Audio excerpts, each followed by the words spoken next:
fact, what I saw today absolutely corroborates what Attorney Lassiter shared with us when she was only able to see 20 seconds. Now, I'm not sure what footage the district attorney has seen. I can only go based off of what he has said and what he has insinuated. Well, we have a saying where I'm from. And that saying is, I was born at night, but not last night. And so we were able to see Mr. Brown sitting in his vehicle as he was ambushed and as the sheriff's office made their way to his residence. Appearing to be surprised, it appears that he was possibly on the phone. At all times, his hands were visible. At all times, you could see that he was not a threat. There was a shot fired. When the shot was fired, he put the car in reverse, putting several feet, if not yards, away from the police who were there. He turned his wheel to the left to turn it away from the law enforcement officers. At no point did we ever see any police officers behind his vehicle.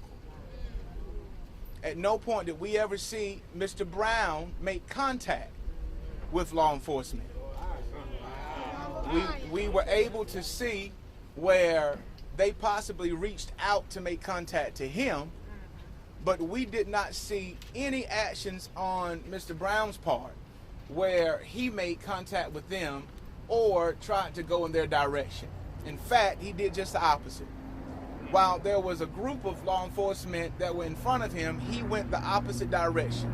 As he turned to the left to go across his yard, a second shot was fired, and as he began to accelerate and increase his speed, tracks of mud began to appear in the yard, and when his car was clearly across the yard, at all times what we saw were police officers standing on the pavement unloading their weapons. There were so many shots that we found difficulty in counting the number of shots that his vehicle received. At some point, there was a final shot where it appeared that at that final shot, Mr. Brown lost control. There was a curve in the yard. At that point, as you may know, his car went down the ditch across the street and collided with a tree.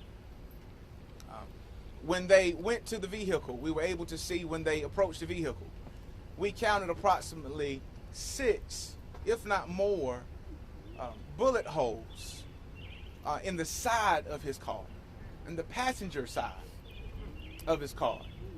Windows were shattered. We were able to see one shot in the front windshield, and we were able to see a number of shots, approximately 6 at least, in the back windshield. At no point, let me be very clear, at no point did we see Mr. Brown pose a threat to the law enforcement officers that were there. My friends, I would suggest to you that it was absolutely and unequivocally unjustified. When they opened the door, there were no weapons found. They pulled his body out of the car, laid him face first flat on the ground. As you could see the bullet wound that went into the back of his head, and then they began to search his home. And so I can't speak on what everybody else saw. I don't know what video that they saw, but I can tell you that what Attorney Lassiter said was exactly what we saw today. True. And so I said this, and as I close my comments, I said this at the NAACP rally on last weekend. I said something to the effect of, it's a new day in Elizabeth City. And so with this being said, and with us being able to see that this has come to the light, I'm confident that our legal team is more committed now to pursue justice, to make sure that the memory and the legacy of Andrew Brown lives, because what we saw today was unconstitutional and it was not justifiable. Come on. All right. Thank you. I'm not going to stay before you guys long. Thank you all for listening. I've been told my voice is soft, so I need to speak up a little bit. Again, let's be clear. This was an unjustifiable shooting. I've said it before, and I'm standing here, standing by my word, as I said a couple days ago and outside those court steps. We will seek justice for Andrew Brown Jr. Thank you. Amen. This is his oldest son, Khalil Ferguson. The video I seen last week is pretty much the same as what I seen today. Just a few more details, but he wasn't in the wrong at all. What's in the light, what's in the dark gonna come to the light. You know what I'm saying? And it's gonna be like that. He gonna get his justice because it won't even right. Describe it. Well, can you describe it? We'll ask questions in a second. I'm gonna make this real brief. My father did not deserve to die at all. He did not deserve to get killed. In any way, shape, or form, he did not pose any threat at all. Come court, there's no way that this could be justified. There's no way possible. And that's all I gotta say. Thank you. On behalf of the legal team, myself, Bakari Sellers, and Benjamin Crump, Chantel Lasser, our new addition, Chance Nation, as well as Wayne Kendall. I am confused. I was teaching my daughter a new word, convoluted, hard for something to explain. And what I need explaining today is why you have killers in Pasquotank County that's not in the jail today. So we had peaceful protests, peaceful demonstrations. Now we know what they was trying to hide. Now we know why they didn't want to release the tape. Now we know why they still don't want to release the whole tape. What was described by Chance Lynch, Chantel Lasser, is a massacre. You should be outraged. You should be outraged that in 2021, that a man can be killed, gunned down by a firing squad. Now I'll be damned just because they wear a shield, a badge, that the killer should still walk free. That's right. That's right. If it was you, myself, we would probably be in an orange jumpsuit over here waiting for a rain. The tune and the tone. Transparency, and now we want accountability. And we want justice. And what justice is today, or what we know, what they've been hiding, what Chantel and Khalil saw a couple weeks ago, last week, arrest, prosecution, conviction, and a long prison sentence. A long prison sentence. Somebody say throw away the key. Throw away the key. Now, somebody asked me today, how you feel? Hold on 1 second. Wait 1 second. Somebody asked me today, Attorney Dance, how you feel? You already know. I am mad as hell. I am mad that a man, a father, can be executed. That's right. All this marching, everything we went through. Now, I'm not trying to say that one thing is worse than the other one, but it is clear when you got a man that's killed on tape, executed, murdered, the killer should be brought to justice. And they will be. They will be. With that being said, I'm going to open up for questions, brief questions. We got a lot going on, so please be very respectful of our time. They indicate to you that they would. Y'all, wait. Citizens arrest. Who are you with? Okay. Did they indicate to you that they would file charges against them? There's no indication. There's no indication this time that any charges will be filed at this time. So no, not to us. Let me also say one thing here that the family is very aware of. There is a huge question about whether or not this family can get justice the way this system is set up here today. We have asked, last Wednesday we sent a letter, it was certified so I know he received it, the district attorney here to recuse himself from this matter.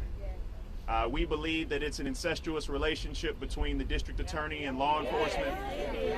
He works every single day with these officers. He's worked for years prosecuting cases with these officers, and his office is literally in the sheriff's department. We do not believe that we will have a fair set of eyes reviewing this going forward, and I know that people are looking for something to ask for, and we're asking that the community join us in our request.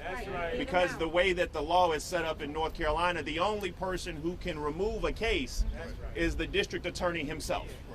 And so we're asking him to recuse himself so this family can have justice. Yes? Yeah, if we could ask Khalil, did you sit at a desk? Was it on a monitor? Did they rewind it? Could you watch it the first time it went by? Did they repeat it? Describe what happened in there for us. Yes, I could. No, explain it to me. He said yes, he could rewind it and look at it over and over again. So yes, So that's what yes. was that like for you in your heart to see something like that? What you mean? Allow me to say this, and to reiterate what Bakari just said. This district attorney got up before the courts and made a statement that not until Andrew Brown came forward and made contact, then the shooting started. Look at the video, look at the recording. That is inconsistent of what we saw in this video. Ms. Lynch, she said what happened right before the shot was fired. The first shot was fired, and after the shot, well, let me back up. When they arrived on the scene, all of them were yelling different things. Some of them were saying, "Show your hands." Another was saying, "Get out." It was so much yelling that we could barely understand what they were saying. So I can't imagine what was going through Mr. Brown's mind with him having to sit there and hear this, not knowing what to do. Even with both hands being shown at all times, when the first shot fired, he was sitting in his car and then he began to back up. At no time did we see him go towards a sheriff deputy at any time. The first shot was fired, and what we saw was after it was fired, he began to back up because he wanted to get out of there.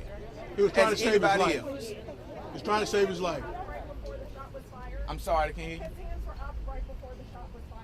Yes, you can see both hands. We could clearly see both hands. Can you see what provoked the shot?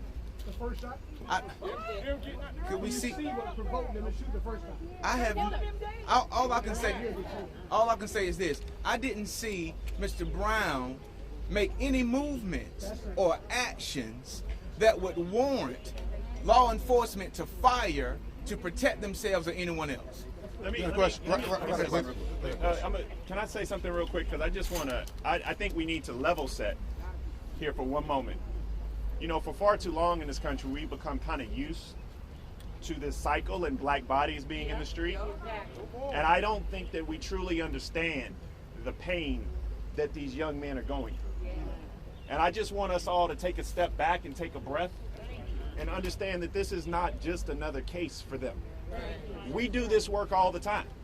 We fly around from city to city and cover these cases all across the country and tell me how you feel. What was your stomach like? Did you sleep last night? But for them, this is a pain that induces anger, outrage, disbelief, shock. This is pain for this community. This is pain for black men and women all across the country. So let's level set for a minute and understand that this is not just another case. This is not just another body. This is somebody who was a father, somebody who was a brother and a nephew. And I think we just have to pause for a moment and realize that. Go ahead. Tim with ABC 11. Andrew Womble gave me a statement saying that he's not basically going to recuse himself. He's confident in his ability to handle this investigation. How did he get the statement? So what is your next step to get relief for this family? I don't know how you. I mean, I sent the letter. He haven't said anything to us. I mean, I sent it to him certified. I mean, the courtesy would be to call or email That's or even- write another letter. That's even more reason why he should recuse himself. He's willing to talk to the press and not the attorneys. That I don't. You breaking news to me. I can't even. It's. Thank you. Yeah, that he. The fact. So let me be extremely clear. The only people in this matter who would be disadvantaged if he stays on this case are our clients, this family. If Andrew Womble was to recuse himself, there would be no prejudice to the officers in this case. In fact, we would be sure that justice could be carried out without the taint of impropriety. The fact that he will not do that shows that he has some other interest. And whatever that interest is, I do not know, and I'm not here to impugn that character or whatever that interest may be. But my number is clearly on the letter, and I would appreciate the common courtesy of a legal professional of either emailing us back or calling us with that response that he gave you. All right, a couple more questions. Was the marches going to continue to be peaceful, sir? Yes, but the marches are going to be peaceful. That nobody wants to tear up the town that they live in, but they're going to be peaceful and they're going to be loud. But this also is not the responsibility of this family, right? So if you want peace, go out here and give us justice.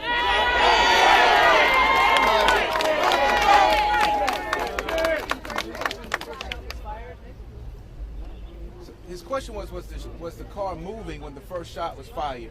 What we saw, we could not see of all the videos, the car not moving. It did not move until that first shot. Okay, so they were not under threat by a moving car? No, in fact, if the car was moving, it was moving away from them. It was never moving towards them for them to fire that first shot. So even with the footage, because you've got to remember, we've got a dozen law enforcement officers coming up with assault rifles, and they're crowding around that car. The first shot is moved. The first shot is fired, and then you can see the car moving back after that. In the red dress right here? Yes. We were told earlier that Tell us who you're with again. Sharon with Channel 12. Okay. Yes, ma'am.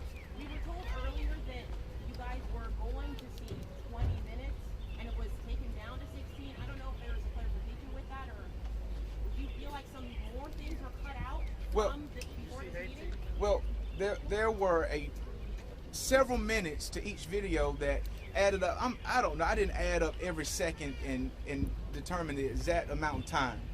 I will tell you two things about that.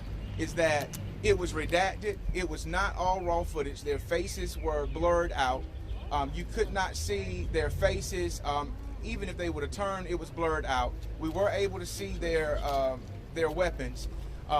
But just in all my years of criminal defense and being an assistant district attorney, I have never in my life seen where the defendant gets to choose what evidence they show.